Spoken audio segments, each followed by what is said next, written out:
You were 22 once, or 23, or 25. It doesn't matter exactly when. What matters is that at some point in your mid-20s, you stood at a launch pad and you had fuel, not money, not yet. But something far more valuable than money. You had time. Decades of it stretching out ahead of you like an open corridor in space, uncontested, unobstructed. No asteroid fields, no gravity wells, just distance. And here is what nobody tells you at 22. That corridor closes not dramatically, not all at once. It closes the way a door closes in a dream, slowly, without sound, and by the time you notice it, you're already on the wrong side. At 22, everyone gets a rocket. The same rocket, roughly the same fuel. Roughly the same window of launch. The difference, the only difference that will matter 30 years from now, is not intelligence. It is not connections. It is not even hard work. It is trajectory. Where you point the rocket in those first years determines everything. Not some things. Everything. A 1-degree error at launch sustained over 30 years will place you in a completely different galaxy than where you intended to go. And the tragedy is that the error never feels like an error. It feels like a choice. A reasonable, enjoyable, socially rewarded choice. It feels like living. Let me show you what I mean. There are two people I want you to watch from up here. I've observed them both for years. From this altitude, I can see the full arc of their trajectories. They cannot see it themselves. They're too close to the surface, too inside their own story. But I can see it clearly. The first person, I'll call him the performer. He's 24. He just got his first real salary. Not a large one, but real, consistent. The first money that feels like proof. Proof that he made it, that the years of study meant something, that he is now, officially, a person of substance. And the world is watching. Or at least, that's what it feels like. His colleagues drive certain cars.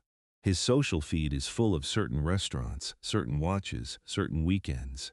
There is an unspoken language being spoken all around him, and the language says, "Show us who you are," and so he does. He leases a car he cannot afford to own. Not because he needs transportation, he needs a signal, a broadcast, a way of saying to strangers whose names he will never know, "I have arrived." The monthly payment is not small, but it feels small against the size of what he believes it communicates. He upgrades his apartment, not for comfort, for aesthetics. For the background of his life when other people are looking at it, he eats at places that cost more than they taste. He buys clothing with logos that are really just invoices. You are paying for the right to advertise someone else's brand on your body. None of this feels like a mistake. That is the most important thing I need you to understand. None of it feels like a mistake. It feels like success now. The second person, I'll call her the builder. She is also 24. Same age, roughly same salary, same city, same starting conditions. But she made a different calculation. Not a sacrifice, a calculation. She looked at her paycheck and she saw it not as permission to spend, but as ammunition to deploy. She drives a used car that she owns completely. She lives in a place that is modest but clean. She says no to things, quietly, without drama, without explanation.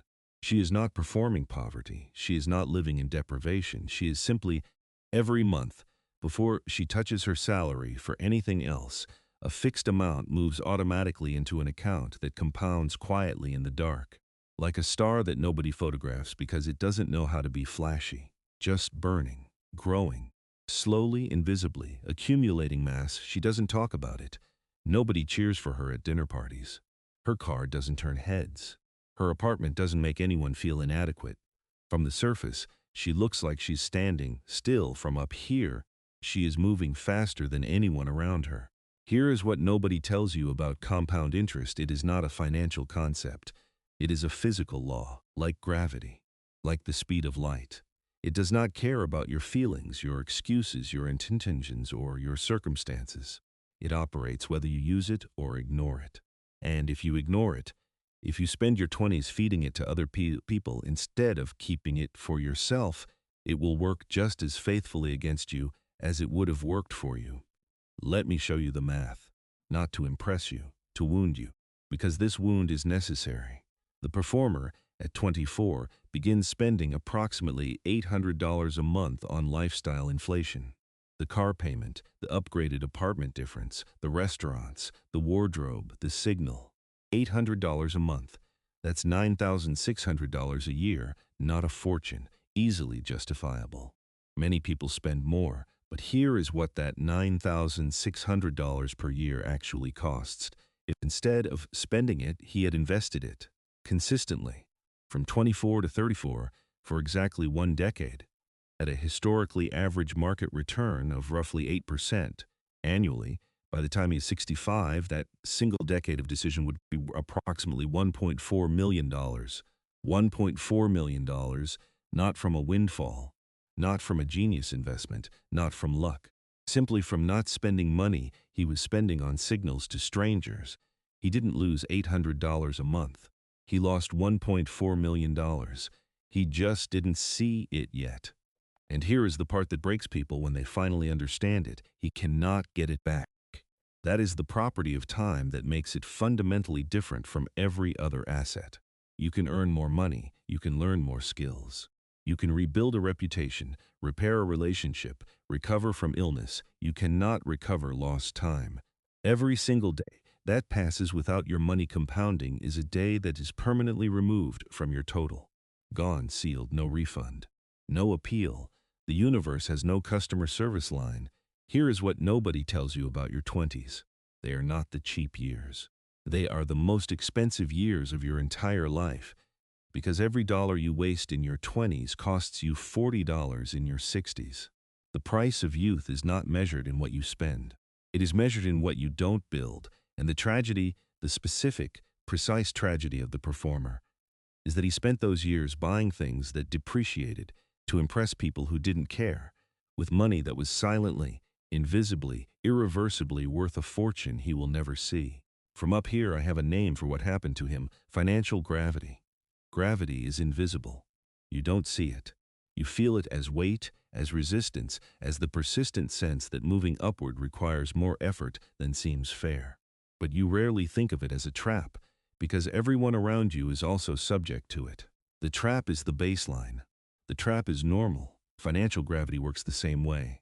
It is the accumulated pull of monthly payments, lifestyle expectations, social comparisons, and sunk costs that slowly, quietly make escape more and more expensive, until one day you realize that you are not moving through life freely.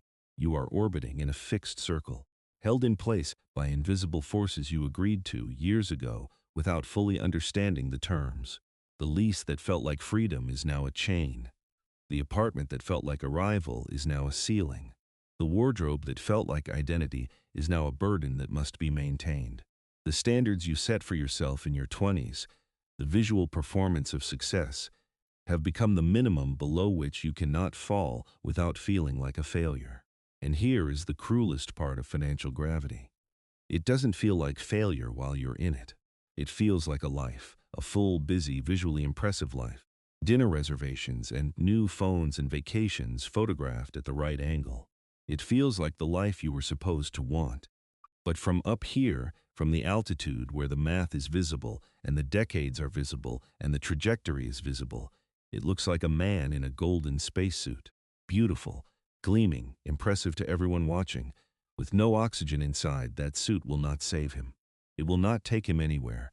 It is not equipment, it is costume.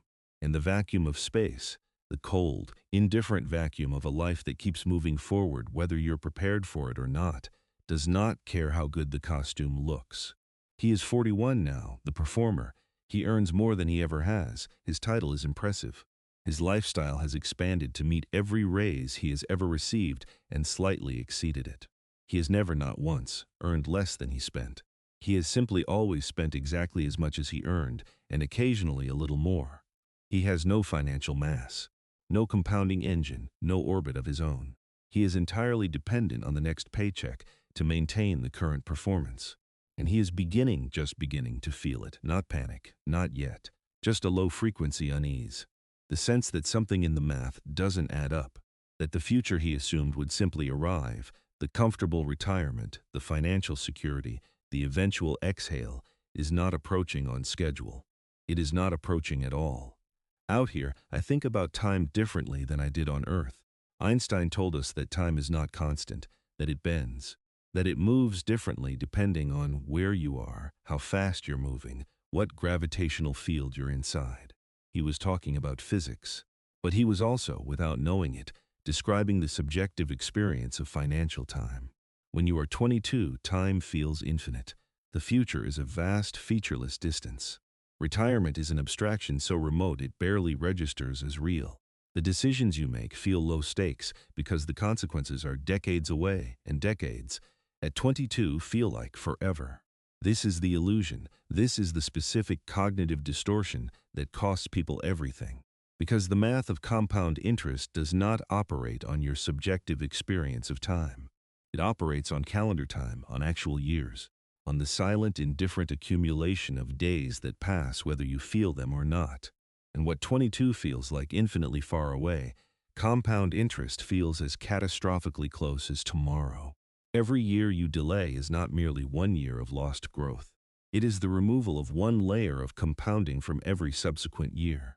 It is exponential loss disguised as a single postponed decision. Here is what nobody tells you about your 30s. They arrive before you're ready, not because you're careless or unaware, but because your 20s had a texture, a richness of experience and novelty that made time feel slow while it moved fast. And then one morning, you are 34, and the math that felt theoretical is now structural. The decisions that felt reversible have calcified into circumstances. The car payments became a pattern. The pattern became a lifestyle. The lifestyle became an identity. And now dismantling it feels not like financial correction, but like personal failure. Like admitting something about yourself that you are not ready to admit. And so you don't, and the gravity deepens. The builder is 34 now. I watch her from up here and she looks, from the surface, almost indistinguishable from where she started. Modest car, practical apartment, no performance, but her financial mass has been growing silently for over a decade.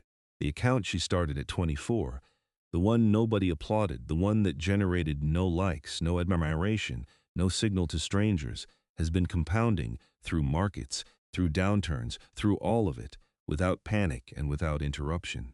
She has escape velocity now, not freedom yet, not retirement, but something more important than either of those things. She has options. She can take a risk professionally because she has a cushion. She can walk away from a toxic situation because she is not financially hostage to the next paycheck. She can make decisions based on what she actually wants rather than what she can afford to appear to want. She is still bound by gravity, everyone is, but she is in a higher orbit. And from up here, higher orbits are everything. The 40s are when the void becomes visible. I don't say that to frighten you. I say it because it is true, and because truth, delivered early enough, is the only intervention that works. In your 20s, the financial mistakes are invisible because the consequences are distant. In your 30s, they are becoming structural but still feel manageable. There is still time, still the vague sense that a correction is possible. But in your 40s, the math becomes undeniable. The performer is 46 now. He can see, for the first time with real clarity, what the compound interest calculator has been quietly trying to show him for 20 years. Not in abstract numbers, in life, in the gap between where he is and where he assumed he would be, in the retirement projections that do not align with the retirement he imagined, in the realization that the car he leased at 24, the signal, the broadcast, the proof of arrival, cost him not the sum of its payments but a compounding fortune he will never hold. He is not destitute. I want to be clear about that. He is not broken. He lives what most people would call a good life. But he is trapped. Trapped in a lifestyle that requires his full salary to sustain. Trapped in a job that he may not love but cannot leave because the financial gravity is too strong to escape without the income. Trapped in the gap between the wealth he performed and the wealth he built. And here is the specific cruelty of the 40s. They are the last decade where compounding leverage truly works in your favor. Not the first decade, that was the 20s and it is gone. Not the middle decade, that was the 30s and it is narrowing. The 40s are the final window, the last launch pad. And most people spend them trying to maintain the performance instead of dismantling it. Here is what nobody tells you about the void. It is not dramatic. It does not announce itself. It arrives as a Sunday afternoon feeling, a quiet, specific dread that settles somewhere between your chest and your stomach when the business of the week stops being loud enough to drown it out. It is the feeling of a future that is no longer open, of a corridor that has narrowed to the width of a single track. You cannot go left, you cannot go right, you cannot stop, you can only continue. That is the void. And the tragedy, the specific, preventable, completely unnecessary tragedy, is that for most people, the void was built brick by brick in their 20s with money spent on things that are now worthless. Things that were never worth what they cost. Things that cost not their price but their compounded future. From up here, I have watched thousands of trajectories. And I want to tell you something that the financial industry rarely tells you, because the financial industry profits from your confusion and your guilt and your desperate search for complex solutions to simple problems. Escape velocity is not about intensity. It is not about a dramatic reversal, a sudden windfall, a perfect investment, a life-changing decision made in a single afternoon. Escape velocity is about consistency applied early. That is all. That is the entire secret. Applied early, not applied perfectly. Not applied with genius or insider knowledge or exceptional risk tolerance, just early. The builder did not have better information than the performer. She did not earn more. She did not sacrifice joy. She simply redirected the money she would have spent on signals toward assets, and she did it before the habits calcified, before the lifestyle inflated, before the identity formed around the performance. She did it when time was still on her side, and time, compounding silently behind her for a decade, did the rest. Here is what nobody tells you about wealth. Capital is not earned, it is preserved. The earning is the easy part. Salaries arrive, bonuses arrive, windfalls occasionally arrive. The question has never been whether money will pass through your hands. Money passes through everyone's hands. The question is, how much of it do you keep? How much of it do you deploy into something that grows rather than spending it on something that decays? The golden spacesuit, I keep coming back to it.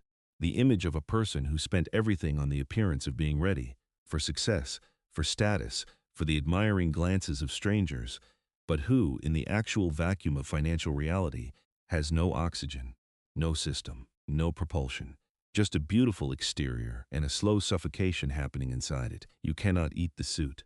You cannot trade it for altitude. You cannot use it to escape the gravity that is slowly, patiently, pulling you back toward a future you did not choose and cannot now avoid. The suit was never protection. It was never preparation. It was always just a performance. I have been in space for a long time, long enough to lose track of the specific day, long enough for the distance to stop feeling like distance and start feeling like perspective. And from this perspective, from this cold, quiet, honest altitude, I want to tell you something directly. It is not too late. I know that is not what you expected me to say after everything I have just told you. After the math, after the void, after the golden spacesuit and the compounding losses and the narrowing corridor. But it is true, and I will not lie to you from up here just because the truth is uncomfortable. It is not too late. But it is later than you think, and the cost of every additional day of delay is not the same cost as yesterday's delay. It is higher, invisibly, incrementally, but structurally higher. The compound interest of inaction works exactly as faithfully as the compound interest of action. It just works in the opposite direction. Here is what I need you to understand before I return to the silence. The question is not whether you can afford to start building. The question is whether you can afford to keep performing. Because the performance has a price tag that isn't on the receipt. It's on the future. It's in the decades you will live through later. The 40s, the 50s, the 60s, carrying the compounded cost of the choices you made when you thought the future was too far away to matter. The future is not far away. From up here I can see it clearly. It is right behind you. Moving at the same speed you are, getting no farther and no closer. Waiting, with the infinite patience of mathematics and time, for you to turn around and look at it. I am asking you to turn around, not with panic, not with guilt. Guilt is expensive and unproductive, and the financial industry loves it because guilty people make irrational decisions. Turn around with clarity. Look at the trajectory your current choices are building. Not the trajectory you intend, not the trajectory you assume, the one the math is actually constructing, 1 month at a time, one signal at a time, one lease payment at a time. And then ask yourself, Honestly, from whatever altitude you can manage right now, is this the orbit I chose? Or is this the orbit I fell into? Because there is a difference, and the difference is everything. The ship is quiet now. Earth is below me, turning slowly, city lights scattered like a nervous system that doesn't know it's dreaming. I don't know how long I've been up here. But I know this. The silence up here is not emptiness. It is what compound interest sounds like when it is finally, completely working for you. It sounds like nothing, because it doesn't need to be loud, it just needs time. End of transmission.